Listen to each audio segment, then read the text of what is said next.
What's up, guys? This is Sam Talks About Games, and today I'm going to be talking about the plans for no Tears of the Kingdom DLC as stated by Eiji Aonuma, and what that means for the future of the Zelda series, and what I think all this means. So, I will say that after seeing no announcement of a DLC at the June Direct, I was kind of like, is there going to be DLC? Really? And since then, I've kind of maintained that there's probably not going to be DLC, and it looks like there won't be, because he said that they've already begun work on the next Zelda, and it was going to begin work on the next Zelda anyway, but the whole thing with no DLC is you no longer have a portion of your team dedicated to developing DLC for the foreseeable future, like 1 to 1.5 years. So, like I just said, there's the reason for them not having DLC, in my opinion. For one, he said that they've used up all their gameplay ideas, and we know the high echelon that the Zelda team holds themselves to. They want to hit, they want to deliver. They always have 93, I think was their lowest game with Skyward Sword. It's always like 95, 96, 94. Their games are always in the upper echelon. And if they don't have a very good idea for DLC, I don't think they're going to do DLC. And maybe they used up all their cards in this Tears of the Kingdom world. I mean, there was a lot of new ideas introduced with Ultra Hand and everything. It feels like they've squeezed all they can out of this world. Hence, I think no DLC also means no third Breath of the Wild game, no Tears of the Kingdom 2. We're not going to get a message a couple years from now saying the sequel to The Legend of Zelda Tears of the Kingdom is in development. I think we're going to get a message, Zelda Switch 2, or it's going to be something new in a new world, new Link, new Zelda, new villain. Maybe it's Ganondorf again, but I think it'll be something new. So yeah, I think they're not doing DLC so they could come out with the next Zelda in a reasonable amount of time. I think maybe if they did the DLC, it could take near 7 to 8 years for the next Zelda game to come out. But without DLC, it might take like 6.5 years. It might take the time that it took Tears of the Kingdom. Therefore, they could try to get the next Zelda game out around like the middle of the Switch 2 generation, so it could sell for more time. And I also think there's some other Zelda things in the works, like a Tears of the Kingdom Definitive Edition for Switch 2, upgrading the graphics. Maybe it's like a $10 upgrade like they did for PlayStation 5. Ocarina of Time remake, possibly a new 2D Zelda from Grezzo. Rather it's a remake or a new 2D Zelda. I'm hoping for a new one, because it's what they did with Mercury Steam. They tested the waters with the remake, and then it was a new one. So yeah, those are all possibilities. Another Zelda Warriors game for the Imprisoning War, perhaps. I guess that could be seen as DLC, right? But yeah, my point is, no DLC means new Zelda game quicker. And I'm going to speculate some more on this next Zelda game. So, I believe that using the power of the Switch 2 for the next Zelda game, and the Switch 2 is rumored to be in the ballpark of the PS4 when it comes to base power. However, it's important to consider that Switch 2 is going to be using far more modern architecture than the PS4. So it'll probably look closer to between a PS4 and a PS4 Pro. And if we consider upscaling, we're going to have 4K upscaled. So my whole theory is that Switch 2 is going to be closer to PS5 than Switch was to PS4. I think the jump's going to be very big, and I think they're going to pull it off. And along with that, rather than seeing a bunch of third-party games, I'm actually more excited to see what Nintendo could do with their first-party games, such as the next Zelda game. I think they could try to go for like a Zelda Wii U, like realistic art style, but in a massive open world. And I think they could pull it off with all these creative gameplay mechanics. And I do think they are going to go open world, since Aonuma says, they don't really look back, and they feel the classic Zelda formula is limiting. I think people are gonna get the classic Zelda fix through Ocarina of Time remake, stuff like that, if that comes, or say a Twilight Princess and Wind Waker remaster, or a new 2D Zelda, a 2D Zelda remake, etc. There's many ways that traditional Zelda can coexist with this new open world style of Zelda. However, I think the main Zeldas are going to continue to be open world. Me personally, I've really grown on the fact that open world Zelda is here to stay, being a traditional Zelda fan. I think open world is good for the series, and it makes the most sense because it makes the most money for them.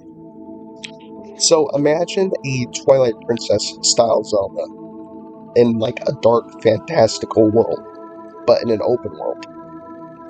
It feels like Twilight Princess was kind of made to feel open world, but they couldn't exactly do open world given the power limitations of the Wii and GameCube. However, they have been able to do open world Zelda on the Switch and the Wii U, technically, because Breath of the Wild was on the Wii U. Now, imagine an open world Twilight Princess style game, dark fantasy, Castlevania vibes, a dark story. Um, I'd argue Tears of the Kingdom has a pretty dark story, so I think they're going to continue along that route. In the Tears of the Kingdom story, there's death, and there's questions asked, and there's a war. So, it's pretty dark, I'd say. So, assuming they're continuing along that route, I think the next Zelda should take another stab at the realistic art style, which hasn't been touched since Twilight Princess, and tell a dark story in a dark world, and maybe even be the modern Majora's Mask. Maybe it could be a spiritual sequel to that, where there's a lot of dark theming and thoughts of death and the stages of depression, and there's so much they could do with Zelda. And one of my complaints with Tears of the Kingdom is the story. I like the story. I think it's good. I think it's a lot better than Breath of the Wild's story. But at the end of the day, it was still segmented, and you could do anything in any order. And I didn't like being told about the imprisoning war 5,000 times in a row. So I think they can improve on the story, obviously. And I think, along with the story, maybe, and this more realistic setting, I think the dungeons can also be improved. I think there's ways that they could do linear stuff in an open world game. For example, right now I'm playing Starfield. It's a Bethesda game. It's very open. It's open world. It's classified as such. But there's 5 linear storylines that you go through. There's a whole load of side quests and miscellaneous objectives. But at the end of the day, there's these linear storylines that you have to do in a set order. But the game is still open world. So I think Zelda could do something like this, where you have linear stories in an open world. And the dungeons could be this way. Even in Tears of the Kingdom, you get Yunobo's ability that is able to break these boulders that you would not be able to break if you didn't have Yunobo's ability. So there's already some hints at linear game design in Tears of the Kingdom, more so than Breath of the Wild. It feels like they're stepping back a little bit. Not so much stepping back, but I think they're going to try to mix classic Zelda with open world Zelda. Mix the old and the new. Because I think they know they want to stay in this open world style. So they're going to try their best to appease the old fans and the new fans. And maybe there's some old fans that don't like the new games that will like the new games if this type of gameplay structure is implemented into it. So that's something pretty important to consider. Lastly, when do I think the next 3D Zelda is going to come out? Well, Tears of the Kingdom took 6 years and 2 months to make, and it's a direct sequel set in the same world. However, they had some very innovative gameplay elements that took a while to make.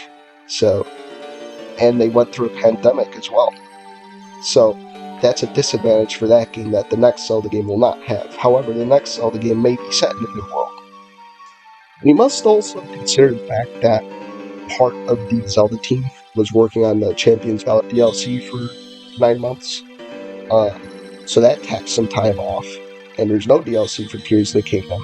Like I said before, because I do think that they're trying to get the next Zelda game out in the middle of the Switch 2 generation. So I think that the game is in full-fledged development right now because Fujibayashi, when Tears of the Kingdom came out, he said he already had ideas for the next Zelda game. So as soon as you have ideas and you can start implementing those ideas into gameplay and stuff, that's full development. So it seems like they're getting through the concept part of development pretty smoothly, and they're getting right into the gameplay and the world and such. And considering Monolith Soft is now helping the Zelda team with the world design, that's covered, right? So I think the next Zelda game, call me crazy, I think there's a possibility it could come out in 2028, more likely 2029, but 2028 is a possibility. That would be a 5.5 year development time. That'd be the shortest dev time for Zelda in quite a bit. But I think it's possible. They made Breath of the Wild in less time than Tears of the Kingdom. They already have these gameplay innovations that they could build upon. So I don't think it's so crazy to say that the next Zelda could be so soon. But yeah, that's some food for thought. Leave your thoughts down in the comments about this, and when do you think the next Zelda game is going to come? Is it going to be soon? Is it going to be far from now? Is it going to be in 2040? Or is it going to be in 2028 or 2029 like I've predicted? Leave your thoughts, and leave a subscribe and a like if you like my videos. It helps a lot. That's about it. See ya.